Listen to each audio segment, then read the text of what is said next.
आज यशोग्राम की यात्रा पहुंच चुकी है चौमू तहसील के धोबलाई गांव में। यहां पर हम धोबलाई गांव को देखेंगे, समझेंगे और मिलेंगे यहां के सरपंच रमेश जी से। रमेश जी ने एक बहुत ही नायाब काम किया हुआ है जिसको मुझे बताने में बड़ा गौरव अनुभव हो रहा है। इन्होंने मुझे बताया कि यहाँ इस गांव में प्रतिदिन सुबह 7:30 बजे राष्ट्रगान होता है और इन्होंने वहाँ सभी चौराहों पर और जो खंबे हैं बिजली के उन पे स्पीकर लगाए हुए हैं और जो भी गांव के लोग होते हैं जब वो बजता है तो सभी अपनी अपनी जगहों पर सम्मान में खड़े होते हैं। अभी अपन रमेश जी से मिलेंगे और देखेंगे कि क्या गांव में इन्होंने कैसे विकास कार्य करवाए हैं, क्या ऐसी ज़रूरतें हैं जो अभी तक पूरी नहीं हुई हैं और कहाँ ये इनको सहायता की आवश्यकता है।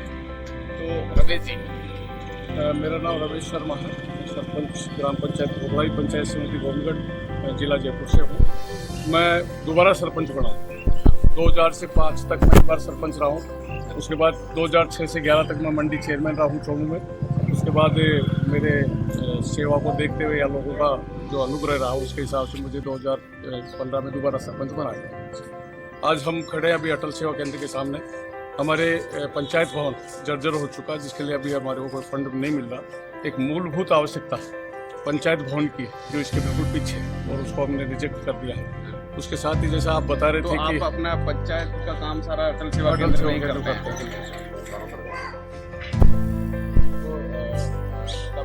पंचायत भवन के लिए तो बनवाने के लिए ग्राम पंचायत के बाद जो फंड होगा उससे आपको ये बनवाना पड़ेगा। नहीं, गवर्नमेंट एक्स्ट्रा भी देती है, लेकिन कोशिश कर रहे हैं अगर मिल जाए तो ठीक है, नहीं ग्राम पंचायत फंड से बनाएंगे उससे अब तो दूसरे डेवलपमेंट हो जाए। इसलिए हम चाहते हैं कि इस पैसे को 15-20 लाख रुपये तो हम गवर्नमेंट से एक्स्ट्रा लें या कोई और एजेंसी दें।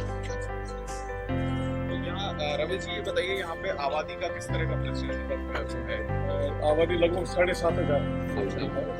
यहाँ हमारे रेवेन्यू विलेज हैं 3 सप्लाई करते हैं। जनगणना 2011 के हिसाब से आप बता 2011 के हिसाब से। तो ये अभी मतलब लेटेस्ट जनसंख्या क्या है? लेटेस्ट 1000 के करीब अपना बढ़ा सकते हैं। मतलब आपके टोटल होंगे करीब 8,500 8,500 जिसमें टोटल होंगे करीब 5,500। 500 ये आपका अटल सेवा केंद्र है, यहीं पे आप ग्राम पंचायत का काम करते हैं? बिल्कुल। ये हमारा कक्ष है, इसमें सरपंच और सचिव दोनों बैठते हैं, क्योंकि हमारे पास से आपको पहले ही बताया था कि पंचायत भवन की हमारे पास अभाव है, तो इसी में हम बैठते हैं। इसमें एक असिस्टेंट सेक्रेटरी और सरपंच, हम तीनों इसी में बैठते हैं। हम एक्स्ट्रा खर्चा इसलिए नहीं करना चाहते कि जो आपको पानी में दीवानी में चेयर वगैरह मिलेगी, लेकिन हम उस पैसे को जनहित में लगे ये सोच रखते हैं, फालतू की हम नहीं करते। मित्र संचालक है, इसमें यहाँ पर जाति प्रमाण पत्र, प्रमाण पत्र और भी जो भी सर्टिफिकेट वगैरह चाहिए वो सब यहाँ पे बनता है। सुचारू व्यवस्था में हमारे देख यहाँ पे बिल वगैरह जमा करने की व्यवस्था भी होती है। बिल वगैरह एक तो ये है, एक कियोस्क है बैंक का, बाहर जहाँ आपने शूट किया होगा, दोनों जगह बिल जमा होता है।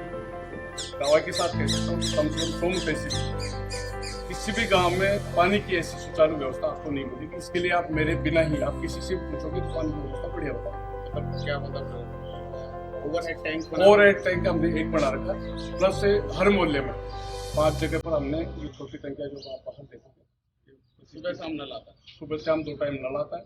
उसके अलावा भी इमरजेंसी में इन टंकियों में हमेशा पानी रहता है, और जब भी किसी को इमरजेंसी हो, कोई शादी ब्याह हो या और कोई प्रोग्राम हो तो उसके लिए खोल देते हैं।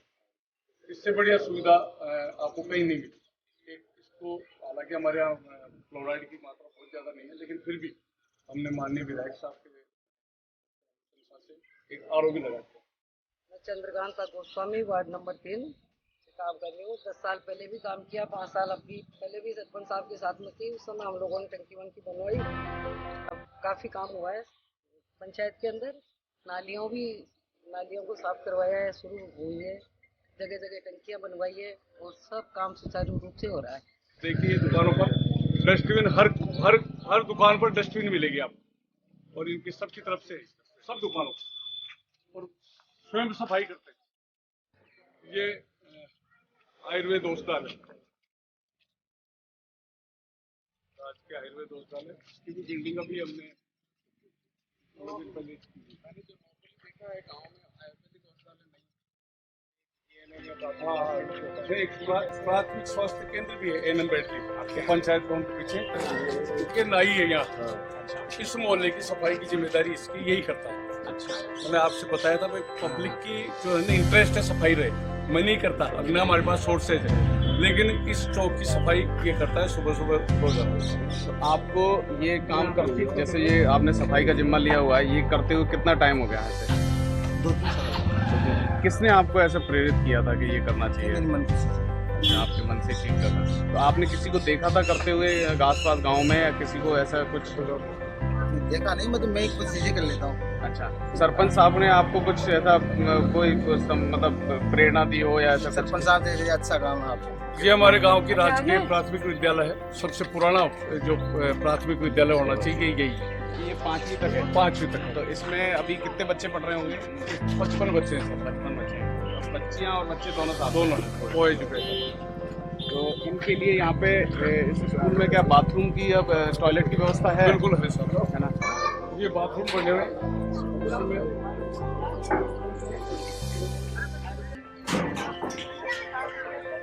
लड़कियों के लिए सेपरेट है, इधर स्टाफ और बॉयज का। पानी की टंकी अलग से बना रखी है। मैंने जो नकारा हैंडपंप है, हाँ हाँ, वो उधर भी मिलेगा। खराब हो गए जो? हाँ, उनको हटा के उनमें छत का पानी पाइपलाइन के माध्यम से, जैसे ये हमने उतार भी रखा है, उसमें रिचार्ज करना है। ऐसा करीबन 6-7 बिल्डिंगों में हमने कर दिया, करीब सब में हम कर देंगे जहाँ जहाँ हैंडपम्प है। पाइप आ रहा है ये पाइप, ये जो है इस बिल्डिंग का, इसका एक हैंडपम्प था पुराना वहाँ, उसमें अंडर रिचार्ज करना। ये आंगनबाड़ी केंद्र है हमारे गाँव के। कितने बच्चे हैं एक सेंटर में? कितने बच्चे? लगभग 22 करीबन 22-23 बच्चे, 25 बच्चों तक पढ़ते हैं। आप इनको खाने में क्या देते हो, कैसे क्या बताओ? नाश्ते में के लिए वो चने और दलिया की चटनी, दोपहर में गरम खाना दलिया और खिचड़ी। रोजाना एक ही मेनू रहता है क्या? हाँ, इसमें एक दिन दलिया और एक दिन खिचड़ी। प्राथमिक स्कूल के 5वीं तक की क्लासें चलती है। इनमें पंखे वगैरह हमने जन सहयोग से लगवाया, रिपेयरिंग वगैरह जन सहयोग से हो जाती है, नहीं होती है तो भाई पंचायत फंड से करवाते हैं। और अपर क्लासेज अपन पास में जो स्कूल है उसमें। ये हमारे गांव की सीनियर सेकेंडरी स्कूल है, जो अभी 2 महीने पहले अपग्रेड हुई है। इससे पहले 10th तक चलती थी। और इस भवन का निर्माण हमारी गांव के समाचार लक्ष्मीनारायण जी जैन पूरा निजी खाते से उन्होंने करवाया, इसको कोई गवर्नमेंट की सहायता नहीं की। अब इसका अपग्रेडेशन 12th में हो चुका है, और इसके लिए कुछ जगह कम पड़ रही है। तो पास में एक प्लॉट है जिसको हमने क्रय कर लिया 300 गज का। उसके बाद हम अंदर चलेंगे तो आपको देखो पंचायत ने उसको खरीद लिया है? नहीं, जन सहयोग ज़्यादा, क्यों पंचायत के पास ऐसे फंड्स कम होते हैं। उसके बाद हम इस बिल्डिंग की रिपेयरिंग, रंग रोगन, और उसमें जो भी खर्चा आप जब जन सहयोग कहते हो तो इसका मतलब इस गांव के लोग इकट्ठा कर रहे हैं या गांव आसपास के? सिर्फ गांव। हम 8 लाख रुपए का इसमें खर्चा है। 8 लाख रुपए हमने गांव से की। तो सबकी भावना गांव के विकास के साथ है। एक विशेष बात है, सहयोग जितना इस गांव में देखने को मिलेगा एक दूसरे को, आप क्रिटिसाइज करने वाला शायद ही कोई, ऐसा इस गांव में परंपरा है। इसमें ये कमरे बने हुए जन सहयोग से जो हमारे भामाशाह के द्वारा बनाए गए थे, वो है। ये मैं आपको बता रहा था, जो प्लॉट, इस दीवार को तोड़ के इसको चौकोर बना लेंगे हम। चौकोर बनने के बाद इसमें स्पेस भी बढ़ जाएगा और कक्षा का भी निर्माण हो जाएगा। 10th तक चल रही है। पानी की व्यवस्था कैसी है? सिंगल फेस बोरिंग बाहर है, पर्सनल बोरिंग है हमारे विद्यालय का, और वो जो है ना सरपंच साहब की मदद। तो ये अभी हमने बरसात का जो पानी है ना, उसका भी वो जो रिचार्ज इस बिल्डिंग में भी लगा उसका पूरे बिल्डिंग का करवा दिया सर। अपने इस स्कूल से कुछ बच्चे ऐसे कोई स्पोर्ट्स वगैरह में भी काम? स्पोर्ट्स में बहुत अच्छी प्रोग्रेस है। हालांकि देखो, मैं मानता हूँ कि यहाँ थोड़ी हमारा जो खेल का मैदान है वो थोड़ा स्कूल बिल्डिंग से थोड़ा दूर पड़ता है। तो वो एक अच्छा, खेल का मैदान हमारा अलग है? हाँ, अलग है, वो थोड़ा सा दूर पड़ता है। 2 किलोमीटर। तो जितना हम मतलब प्राप्त कर सकते थे उतना नहीं कर पाए। बावजूद इसके हमने वॉलीबॉल में, बैडमिंटन में पिछले सालों में 2-3 बच्चों को स्टेट लेवल तक पहुंचा है। ये बच्चों के लिए, लड़कों के लिए है टॉयलेट, ये लड़कियों के लिए टॉयलेट है, शौचालय है। लेकिन पुराने टाइम के बने हुए हैं, इसलिए इन्हीं को मेंटेन कर रहे हैं। इनकी इस स्कूल में विशेष आवश्यकता है। बैठ जाइए। ये 9th क्लास है। जैसा कि मैंने आपको बताया था कि अभी अपग्रेड हो चुका है, 11वीं क्लास पार लगी। अच्छा, आप क्या बनना चाहते हो बड़े होके? डॉक्टर। डॉक्टर बनना चाहते हो? डॉक्टर बनने के लिए क्या करना पड़ेगा, आपको किसी ने बताया? हाँ, क्या करना पड़ेगा? साइंस बायोलॉजी सब्जेक्ट लेनी होगी और मेहनत करनी होगी। अच्छा, तो आपको आपके गुरुजी आगे करियर बनाने में क्या है उसके बारे में भी बताते हैं? बताते हैं। आपके स्कूल में आपको क्या कमी लगती है? कोई कमी नहीं होती। सभी कुछ ठीक है? हाँ, टॉयलेट की व्यवस्था कैसी है? अच्छी है, रोज सफाई होती है। ये आरओ पूरे गांव के लिए हमने अभी रिसेंटली लगवाया, पूरे गांव को सप्लाई देगा। लेकिन स्कूलों में हालांकि बहुत ज़्यादा प्रॉब्लम नहीं, लेकिन आने वाली है। स्कूलों में अगर छोटे आरओ लग जाए तो एक बेहतर व्यवस्था हो सकती है। तो आप देख सकते हो, ये हमारा कचरा पात्र है। अच्छा, मतलब कचरा बिखरा हुआ नहीं मिलेगा, कम लगाए रखें। ये वाटर कूलर है, एक हमारे ताराचंद जी गुप्ता है जो ब्रेड की फैक्ट्री, उन्होंने वाटर कूलर दिया था। ये कच्चे घर जो है कुछ तो आग की कमी है इनके, तो इनको हम अभी प्रधानमंत्री आवास हाँ हो गई। करीबन 11 व्यक्तियों को हम प्रधानमंत्री आवास का लाभ दिला चुके और 25 और चिन्हित कर रखे, जिनका सेंक्शन करा देंगे, निश्चित दिलवा देंगे।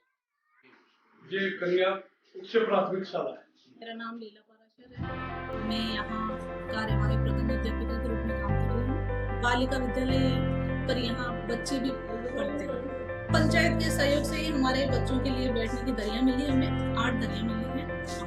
समय समय पर साफ सफाई की और आपको लगता है बच्चों के लिए फर्नीचर होना चाहिए?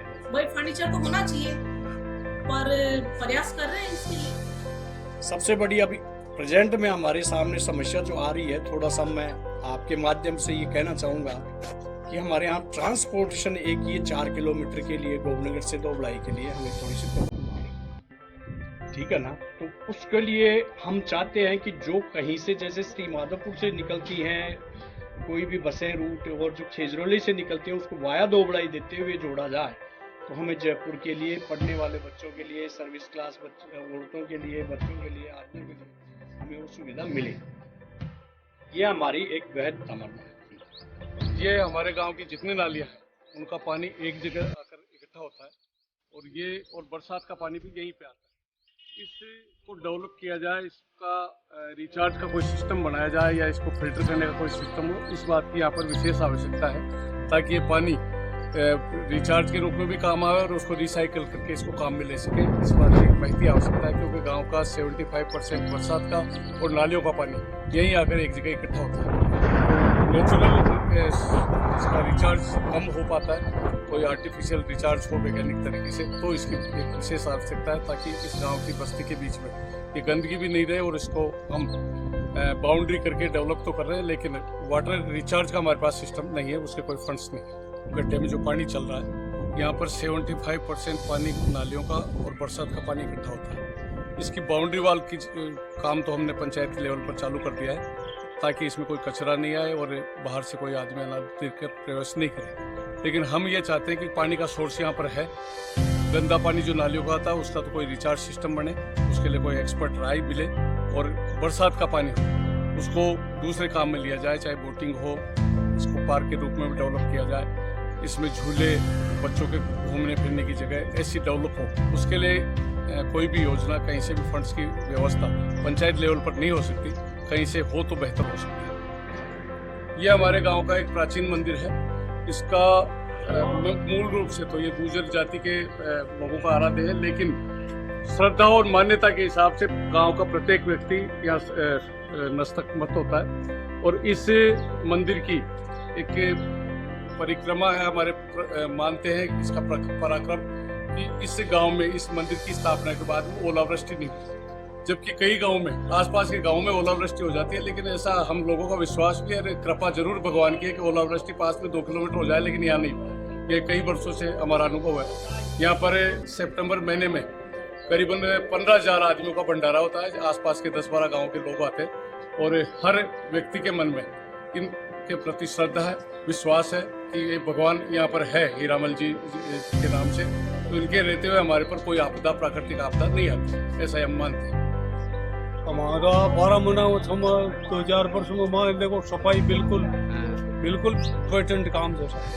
यहाँ पे राष्ट्रगान बोला जाता है तो आप भी खड़े होते हैं? हाँ होते हैं साहब की समस्या मांग है गोविंदगढ़ जापा की समस्या जो है अब पूरी गोनवरी में खाली अब पूरी गोनवरी गोविंदगढ़ जापा की समस्या बिल्कुल पेटेंट है, छात्र की कमी जमा गई।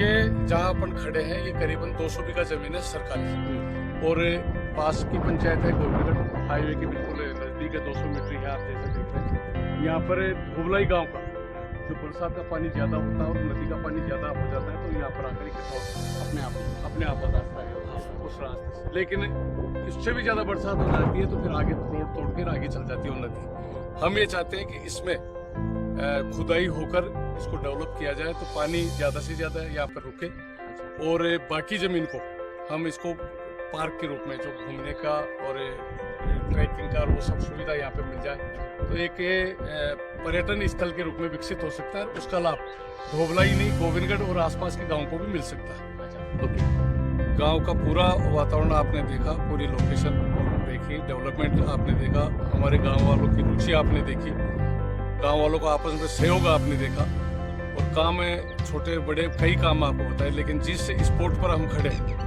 उस जगह को डेवलप करना एक जरूरी है और कम से कम 10 गांवों को इसका लाभ मिलेगा।